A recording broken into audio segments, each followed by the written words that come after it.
And speaking of mga kagawad, ito naman kagawad ng West Bahak-Bahak, iniimbitahan kayo.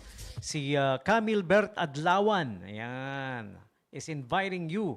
Gaganapin daw, lalong-lalo ng mga taga West Bahak-Bahak, no? Gaganapin sa March 28, yung barangay, State of the Barangay Address. Ayan. Kasi sa taga West Bahak-Bahak si Camille Bert Adlawan, and he's also one of the kagawads there. Public service announcement lang naman, no? Okay? So, State of Barangay Address by Honorable Billy Joel Capistrano, punong barangay ng West Bahak-Bahak.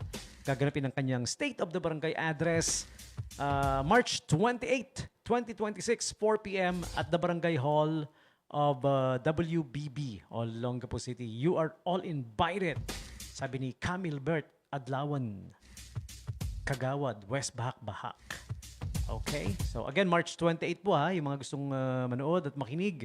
Lalong-lalo na yung mga kabarangay natin siyempre sa Barangay West Bahak-Bahak. I am also from West Bahak-Bahak. That's why I keep announcing this.